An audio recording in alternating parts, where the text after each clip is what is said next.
नमः शिवाय। सोम प्रदोष व्रत कथा। सूत जी बोले, हे ऋषिवरो, अब मैं सोम त्रयोदशी व्रत का महात्म्य वर्णन करता हूँ। इस व्रत के करने से शिव पार्वती प्रसन्न होते हैं। प्रातः स्नान आदि कर शुद्ध पवित्र होकर शिव पार्वती का ध्यान करके पूजन करें और अर्घ्य दें। ओम नमः शिवाय इस मंत्र का 108 बार जाप करें। फिर स्तुति करें, हे प्रभो, मैं इस दुख सागर में गोते खाता हुआ, रण भार से दबा हुआ, ग्रह दशा से ग्रसित हूँ। हे दयालु, मेरी रक्षा कीजिए। शौनकादि ऋषि बोले, हे पूज्यवर महामते, आपने यह व्रत संपूर्ण कामनाओं के लिए बताया है। अब कृपा कर यह बताने का कष्ट करें कि यह व्रत किसने किया और उसका क्या फल पाया। श्री सूत जी बोले, एक नगर में एक ब्राह्मणी रहती थी। उसके पति का स्वर्गवास हो गया था। कोई भी धीर धैर्य नहीं था, इसलिए वह सुबह होते ही अपने पुत्र के साथ भीख मांगने निकल जाती और जो कुछ भिक्षा में मिलती उसी से वह अपना और अपने पुत्र का पेट भरती थी। एक दिन ब्राह्मणी भीख मांग कर लौट रही थी तो उसे एक लड़का मिला। उसकी दशा बहुत खराब थी। ब्राह्मणी को उस पर दया आ गई और वह उसे अपने साथ अपने घर ले आई। वह लड़का विदर्भ का राजकुमार था।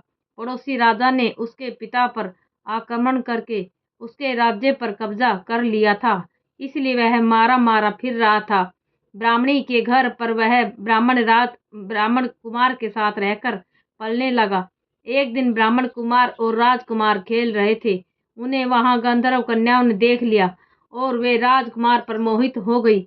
ब्राह्मण कुमार तो घर लौट आया, लेकिन राजकुमार अंशुमति नामक गंधर्व कन्या से बात करता रह गया। दूसरे दिन अंशुमति अपने माता पिता को राजकुमार से मिलाने के लिए लेके आई।